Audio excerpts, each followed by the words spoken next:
It's Don here from the board. Thanks for coming along and checking out this video. So today we're going to be having a look at the iKBC Table E401. Now this keyboard that I have on the table, which I'm going to switch to now, was sent to me courtesy of Mitenolet. So Mitenolet is practically a sponsor of this show, really, with all the things that he actually does send my way. So thank you very much, Mitenolet, for this. Now this review is a little bit different because typically I would actually get items, keyboards, whatever it is, and I open them up for the first time to check out as part of the review. You know, first impressions and unboxing, running through my normal checklist of things. This one's a little bit different because Mitenolet actually asked me to, use it a bit as part of the review process because he had seen through other areas and other means that this keyboard did not get a favorable review from other communities. So I have actually opened this, I have pulled it out, I have used it a bit to help formulate some thought. But I kind of did it in a way which is a little bit different because I then put it back in the box and I actually have left it so that I could, I guess, revisit the wonder of opening this again and going through it, as well as having that background knowledge and thoughts on my experience of typing with it. Okay, so it's a little bit more, not as fresh, but will be a little bit fresh. And we'll see what comes back and if those things that I had thought about previously will be an annoyance. Now, so before we actually open up the box and have a look at it, one of the things that really annoyed me was the fact that there is so little official information out there about this keyboard. Because if you go to iKBC's actual own website, it's not even listed there. It's not even a product on their website. Every other reference that I can find to it is from a retailer, whether it's like big online stores like Amazon, local store here, M-Wave, which is where this came from, or, official resellers. Like there's even a website, ikbckeyboards.com, but you go there and it's actually just a reseller of iKBC products in the US. So as far as company-wise goes, I don't know if there's any other website besides this because it doesn't actually show it. So there's no information. So we're just going to have to rely on what is actually in the box, on the box, to have a look at. Okay, so here's the box. It's big, it's massive. It takes up the majority of my desk space here, right? And that foreshadows exactly what is actually inside. And you can see, the box itself is over 30 centimeters, over a foot long. You're talking roughly 41, 42 centimeters, and it's, a foot wide. So it's huge. It's got quite a lot of weight to it. I didn't bring the kitchen scales over to it, but I guess at the end of the day, it's not really that big a deal because this is not a keyboard you will be traveling with. So the weight consequences is not massive. You're going to be putting this on a desk and you're going to be leaving it somewhere on a desk. Okay, if the camera wants to come back into focus, there we go. So there it is, type A to type C, backlit with white. It's got what they call an ergonomic keycap, we'll get to that. It has a comfortable wrist rest, Cherry MX switches, media keys, N key rollover, password setting, and a polling rate of 1000 megahertz. Side of the box doesn't really have any information, just a barcode, serial number, that kind of thing. And then the other side is just the 401 Table E. Now it's really interesting because most websites display this as Table E 401. They don't call it the 401 Table E. Just some kind of naming idiosyncrasy. Right, so the cover comes off and the receipt is here. It's got my details on it and there's no price on it, so I don't want to show that, but that's okay. Let's put that somewhere. Hey, what has Daddy told you about pulling on his chair? Don't pull on the chair, please. All right, pretty basic box. Nothing's going on here. Okay, let's open that up. And so inside the box, we've got a quick start user manual. We've got a little box that has the cable and replacement keycaps. I think that's for Mac layout and things like that. And then we've got the standard sort of thin plastic protective baggie and some foam, which is really nicely fitted. And the keyboard itself. There's another piece of paper underneath, which is kind of like a data spec thing, and it's even got ROHS kind of stuff there, which none of them are filled in, so that's good. Alright, so let's just take that baggie off it. We'll put that back inside for now. We'll keep the other two bits out.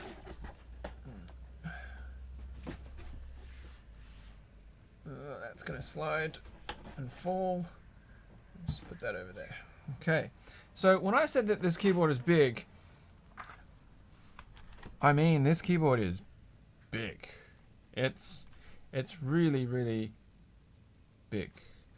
Now, I don't know if the camera focus is doing really well today or not. It's a bit flaky. I don't think the light conditions are going to help, but that's okay. So let's just have a very quick look before I plug it in from just the external and aesthetics. So there is the wrist rest, right? There's the wrist rest. It is integrated. It does not come out. Now you can tell that I've used it because, well, I can tell that I've used it because there's a patch here that's just slightly shiny. I don't think the camera is going to catch it very well, but you can just see there's a slight sort of reflective white gradient change. It's just sitting around here. Okay. Keep that in mind. Keep that in mind. Now, I use this for a very brief period as far as using keyboards go. Keep that in mind. Now, when I say it's an integrated wrist rest, I mean it is integrated. This is a two-piece shell, a top piece and a bottom piece. It's still got quite a lot of heft to it for what you are getting. Now, the back of it has some flip-out feet, 2 heights available to it, and it does have obviously a very thin angle to that. It's got quite a top header here, so you've got some keys, and then you've got this media dial. Sorry, the camera was out of focus. So you've got some keys up the top here and the media dial, and then you've also got this lock thing. And it's a 10 keyless, at least for this model. There is the full-size version which would come out to there, but the actual dimensions, from what I can tell, is the same. When we look at the actual keyboard itself, it has what they call these ergonomic keycaps. And these are a very strange profile. A very strange profile. And when I say they're a strange profile, it's because they're flat, but they're curved. I feel like they're kind of like a cat or a cam type profile, if you're familiar with that. They are flatter, like a chiclet style keyboard. They're actually kind of almost similar to my MX, the eDrug mix profile. So there's one of those, and you'll see that there's more of a curvature here on the MX, on the mix eDrug, or the what do they call it? The MDA profile now, I think. Whereas when you have a look at one of these, the side profile, they're almost like a OEM keycap, but the whole lot is actually quite flat. It's quite low. They are very uniform in their width as well. So it gives it a very distinct look. It's very stylish. I do like it, but they feel very strange to type on. Now these ones, I believe, have blues in them. Yeah, they have blues in it. That's because Mitenolet knows that I am a clicky user. That's just personal preference, so that's how it is. Now I do apologize if I keep glancing off to the corner there, because that's where the little box is when I'm recording, and my camera, I've actually moved it to the center line now, whereas I'm so accustomed to glancing over into the corner so that I'm looking straight at the camera. Still trying to get used to just a small change. I might end up moving the camera back into the corner. We'll see how that goes.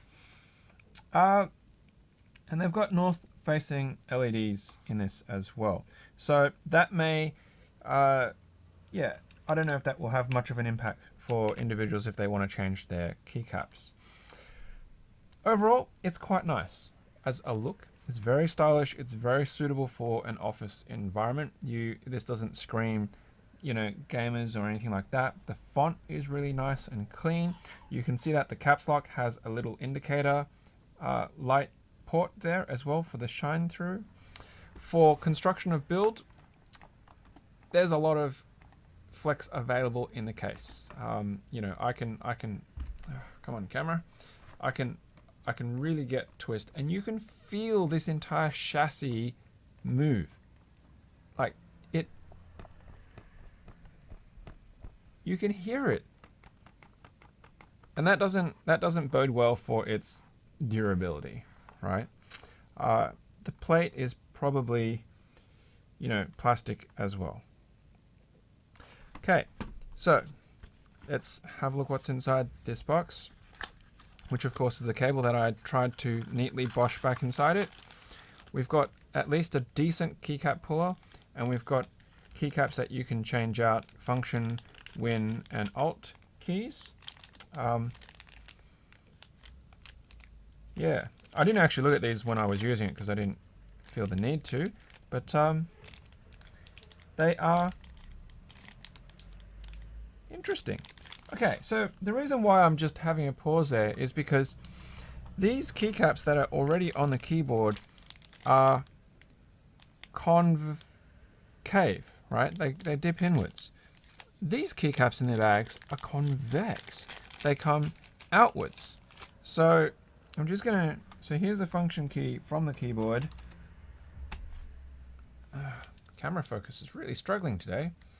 I'd really love to be able to go into a different setup at some point, but we'll have to see what finances look like coming up.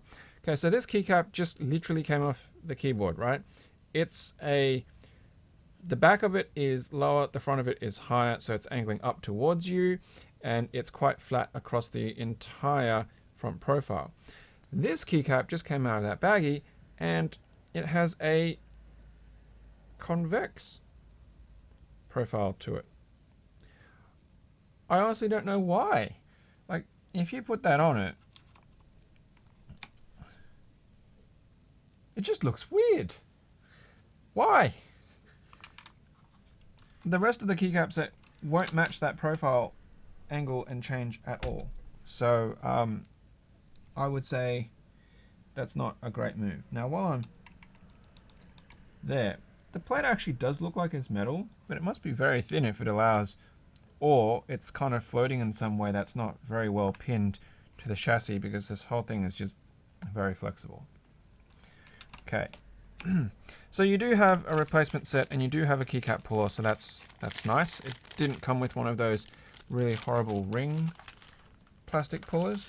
And here is this cable for keyboard only. I guess it's not suitable for charging or something like that. It's got a little Velcro tie on it, which is nice. And it's got a good amount of length, as you would expect. Most keyboard cables tend to, because they understand, you know, your desk surface and your actual keyboard. Like, my arm span is about 1.8, just under 1.8. So this is about a 6 foot length. It's almost exactly arm to arm, tip to tip for me. Sorry, arm to arm. How many arm sets do I have? Finger to finger, and it's USB-C as expected. Now, if we have a look at the back, it's just a right hand. There's no center line with routing or anything like that. We'll put that in. And let me find my USB extender. There it is.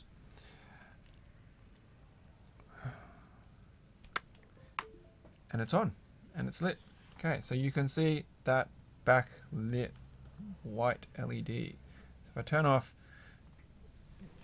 low light compensation is trying to kick in there. I turn off the room light. Now this is actually broad daylight. It's just very dark because it's wintry and grey and cloudy and rainy, that kind of thing. So you can see what kind of light levels that this produces. For home use, I think that's perfectly fine. For office use, you probably shouldn't be sitting in an office this dark. If you had to, this does help you work, but it is, you know, it's well lit. And I guess for me, as a person who sometimes sits in the dark at home, I think this would certainly make it usable, and it's not over bright. One of the things that I tend to have problems with for some of the gaming keyboards is that they're excessively bright. The lumen value of their LEDs, it just hits you in the eyes, and you're like, it's almost to the point of hurting sometimes. So I'm just going to leave the room light off and just turn that back on. So let's have a quick look at the manual. We have some row 1 keycaps, puller, cable, user manual. Oh, this focus today is shocking. It's gone all over the place. Okay, so it's got a 1-year warranty on it. It details our switch functions. So we've got, so this will lock the keyboard. You can see it's just gone and turned off the lights. And then we've got password setup, password reset, update, and then we've got some function section shortcut keys, which will tell you what it is, because it turns into like a backlit mode or playing music. And then you can turn on and off the function and win key ability, and you can reset all settings. So the first thing I want to mention is this thing has a password mode, and I find this to be really interesting. Because how many people have thought, I need a password to lock my keyboard so that someone can't use my computer? So if the keyboard is out and there's a cable plugged into it, but the password lock is held on the device, what would prevent somebody from just unplugging the cable and putting another keyboard in to access your device? And if there's a button here that you can press to reset the whole keyboard, well, I suppose at least it tells you that if there is a password set, you can't reset it, so that fixes that thought. Okay, so here's a good one. When the password is locked due to entering the incorrect password too many times, you may use a tool with a sharp tip to poke the hole in the bottom of the keyboard by the stand to erase the password. So let's just lock that. That's convenient, so I can flip it over without it being a problem. There is a sharp hole here. There you go. There's that sharp hole. Right, you can use like a paper clip or something, and it'll go in and it will reset this keyboard, which means your password is effectively bypassed. Now, if somebody was trying to crack into your machine and it was worth enough of their time and effort to do so, they will be able to beat it, right? Wow, this. What are you doing today, camera? What are you doing? So, what I'm saying is, this password capability is pretty pointless. It's pretty pointless. I suppose it's one of those thought processes of like, hey, it'd be really nice if we could do something like that. Now, if you're using a Windows environment these days and you have a user profile, you can just lock your terminal. You just go Win L lock. And if somebody wants to get in, then they will have to unlock the actual password. If you are using this for like a public access terminal, then why, like a display or an information booth or something like that? Well, maybe you should design it so you don't have a keyboard that's visible, because they're still going to be able to bypass it. Now, if this was hard mounted into the actual, say, information booth or public access terminal, and you don't want somebody using it, the problem is, if people try and get in and they stuff up the password 3 times and it's hard mounted, you still can't get in anyway to reset it from the back, because you'd have to take the whole thing apart. So there's a lot of flaws about building a password protective mechanism into the actual keyboard. All right, other than that, Okay, so most of this is talking about the actual password setup, so there's not really much point in going into that. Let's just have a look at just increasing and changing the backlit mode. So when you press the function one, which is that one there, it lights up, so it tells you, you know that you're in function mode, and then you can change on and off backlit. It's off, it's on. You can change the backlit mode, so now it's pulsing, making my camera go crazy. So I think, so that's the glow on reacting type. What else have we got? Okay, we've got scroll, different direction. Is that, okay, so that's like the snake mode. And then that's automatic snake mode. Is that breathing? Is that pulsing? Or is that just back to normal? Yeah, okay, so that's just back to the first one. So after the horizontal snake, we're back to normal. Okay, now we can increase and decrease. So F3 decreases F4, so that's already the lowest.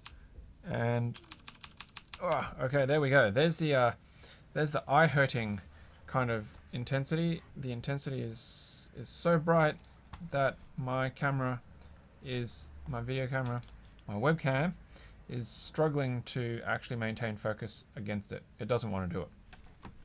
That's the levels that I'm talking about that nobody should really be operating at. Okay?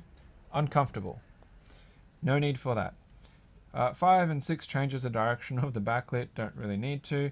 And 7 and 8 increase and decrease the backlit flashing rate. Okay, so we can turn that function off and that will be fine. Yeah, now this one, I was looking on the different version, but we've got F9, F10, 11 is media controls, and then F12 is calculator, which they've actually got etched as well on these keycaps. It's just that with some of these early ones, the symbols aren't obvious on what they actually mean. Rightio. So, I guess for most people, you want to know what it sounds like. This is, going to be comparative only for the purposes of that it's got clicky switches in it, and it is on a neoprene desk mat, right? So you've got to keep that in mind when you hear it. I'm going to do a little bit of typing on it.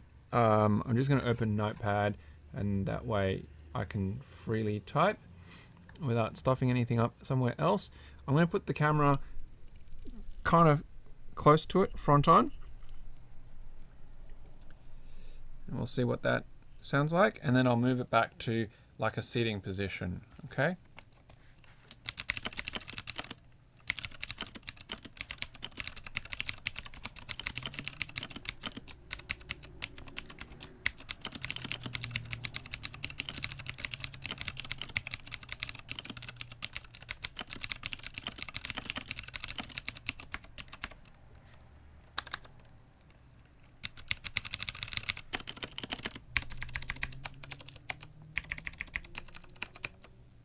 Okay, so it's quite sharp, it's quite clicky, but then again, it is MX Blues, Cherry MX Blues in it.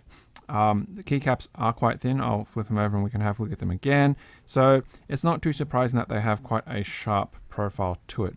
So now I'm just going to sit back like if I was sitting normally, and then I'll swing the mic around so it's a bit more representative of what you might hear at the distance that your head would be at.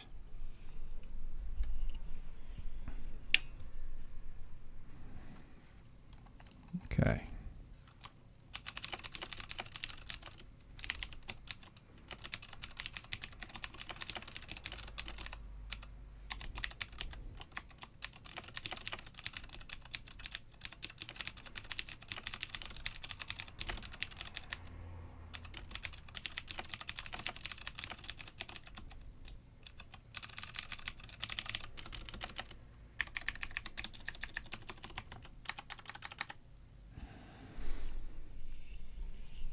So I don't know if that's going to, tell you much more in terms of its sound profile compared to it being closer, or if the intensity changes and things like that.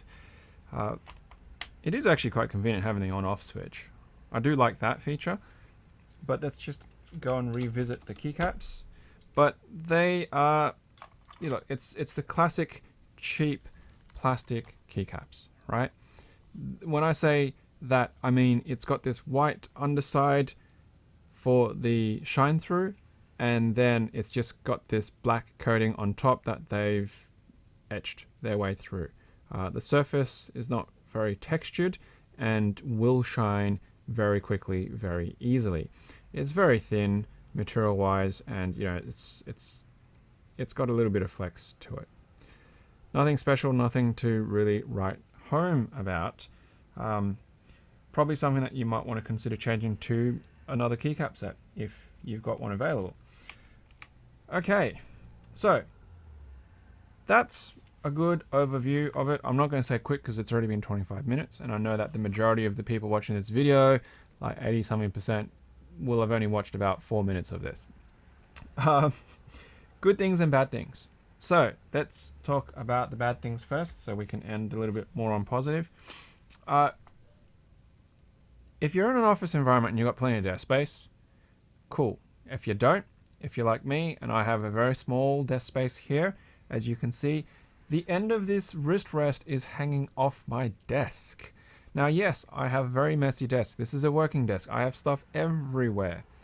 But the fact that your wrist rest is integrated and you can't remove it really is not beneficial. This media section up here to incorporate this jog wheel, right? The wheel's nice, but it's fat, right? If you had gone over sideways and brought it down, maybe move some of these keys to the side panel, for me, depth-wise, because you've already sacked so much of your desk in the wrist rest, this little bit just makes it even harder to fit, right? The flex. Like, the flex kills me. It's so easy to bend this thing. And I don't really know if it's just because it's thin, cheap plastic. Like, you know, you press on it and the whole thing is just, it just wobbles. And it's very hollow sounding, okay? And the keycap profile, it's really hard to type on. I don't know what it is. It looks nice, but hitting the actual keys on it, like, I make errors typing on this, and the error rate of me typing on this compared to the error rate of me typing on my standard keyboard, it's the same QWERTY layout with the same sort of spacing and stagger, right? But I was finding that typing on this, I can type at the same speed, but I actually have a higher error rate, and I don't know why that is. And the only thing I can think of is that it's because of these keycap profile, the shape. Over time, I'm sure I would get used to it, but going from a normal situation, because I use cherry ones at work, cherry profile at work, and I have the eDrug one here, you know, going to this, it's like this weird in between that is causing me to have errors. I don't know. Okay. And my last gripe, and this is what I foreshadowed at the start, is the texture on this wrist rest is going to become a problem over time. Okay. Now, they've textured it by putting this coating on it, and it's like this anti-slip kind of stuff. I don't know how they manufacture it, if it's laid on, if it's sprayed on, but this is a very thin layer of texture surface. It's not that they've manufactured it textured with like a hardware like, say, this plastic is. This is a soft, almost like a imitation velvet type of texture. The problem with this texture is that it gets manky. It wears, it degrades, it ages, and then it starts to get tacky, and then patches of it will come off. And then underneath, you're going to have this smooth plastic in small patches, and then it just erodes. It just gets bigger, and it just gets worse. And then you're going to have bald spots of smooth plastic against this attempted textured velour. And that's really terrible. Now, I have personally seen and experienced this exact same texture and problem on mice, right? On different mice over the years, they've put this kind of stuff to help with grip, to help with sensation, so you don't have like smooth, slippery plastic like you do on very, very cheap mice, you know, like the office type of stuff that comes with a workstation. But over time, that stuff wears and it gets dirty, it gets sweaty, and it's not easy to clean. And if you scrub it and you end up scraping this stuff off, then you're going to give yourself premature balding on this area. I feel like they could have just textured it the same as this shell and it would have been fine. Or, you know, they've given it just a nice, smooth, clean surface. Sure, it might have been potentially a fingerprint magnet that people don't like, and then they can still wipe it down. Or even if they made it textured like the keycaps. Of course, keycaps are going to have shine, which means the wrist rest is going to have shine, but it already is showing shine. And I was trying to show you that with the patch here, and I've just noticed you can kind of just see there's a little bit of light intensity difference here. There's like a stripe there, and there's a patch there. And that's just from me using this only a couple of days. And that was probably one of the biggest bugbears that I have, is that after you use this for like maybe a week or two, it's going to make you look like you don't have good hand hygiene. And it's going to make you look like you've got, you know, oily hands. But that's not it. That's how this stuff wears. That's how this stuff looks after you use it.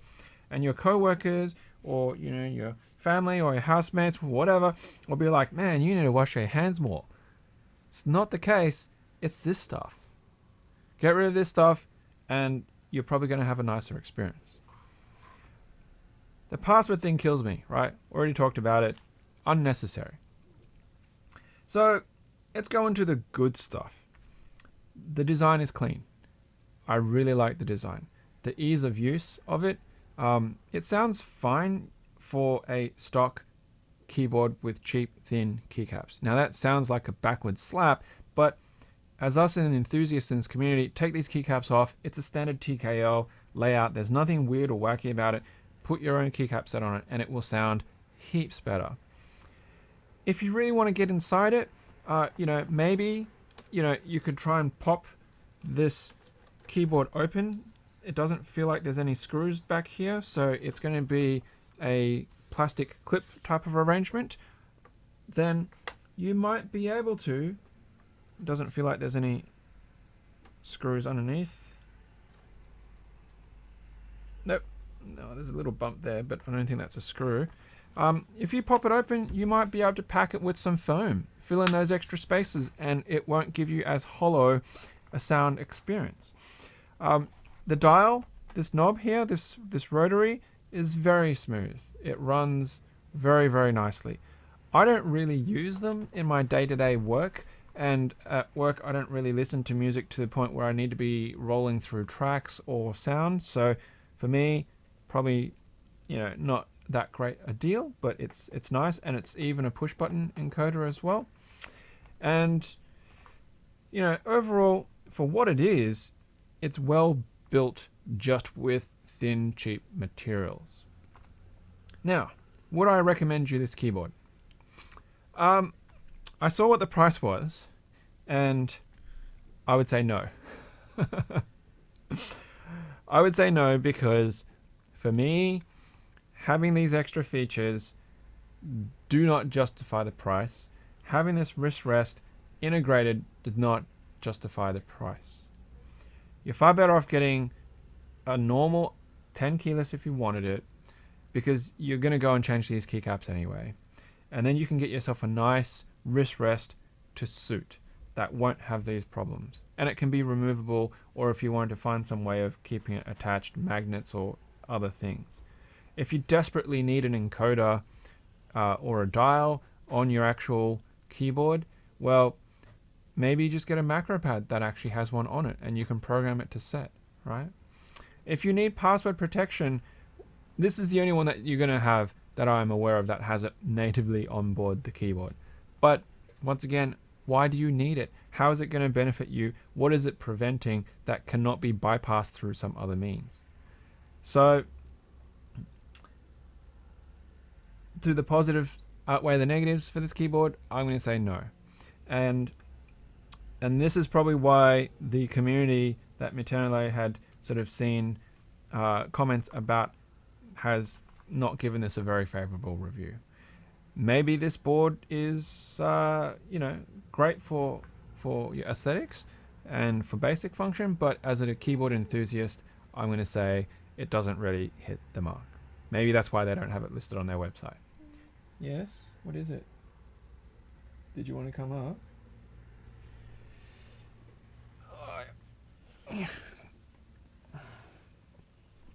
All right. What do you think of this? What do you like the look of it? Yeah? Why do you like the look of it?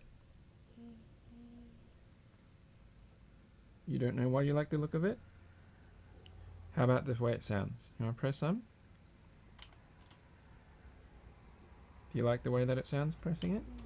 Yeah? Okay. Is there anything that you don't like about it? No? You like it all? Yeah? What about this? You want to try spinning that?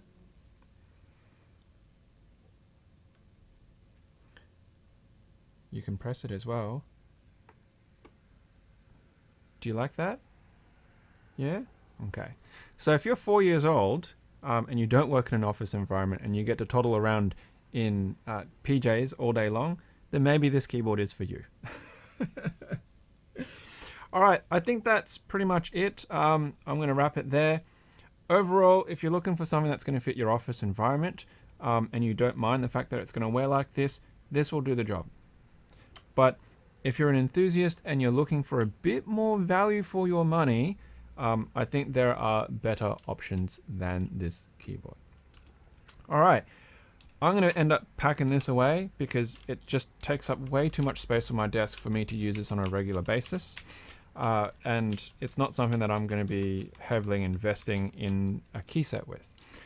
I don't know what I'm doing with this keyboard afterwards because I actually don't know what I'm meant to be doing with this. I'll have a chat to Mitenolet and find out what is going to happen, whether this will sit here or if it'll go back to Mitenolet. And yeah, we'll go from there. So thank you very much for sending that keyboard to me. I hope you enjoyed this review and gives you a bit of thought about this product and designs of this nature if you're looking to make your own custom and supported integrated wrist rests and so on and so forth. Yeah, so if you like this, of course, please hit that, click that like button, share it with anybody who was thinking about this keyboard or is looking for an office setup so they have things to think about and when they're deciding and picking a keyboard.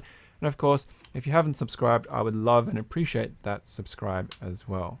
Interestingly, YouTube Stats has told me that 93% of you guys who actually look at my videos are not subscribers, which I guess is a very interesting statistic depending on how you look at it. So, you know, if you can spare that, subscribe. Would love you to do so. All right, well, I'm going to wrap it. Thanks very much. And of course, as usual, until next time, happy clacking. And say goodbye? Goodbye. Well, I can't see you with your wave. You need to wave up towards the camera. Bye-bye. Bye-bye.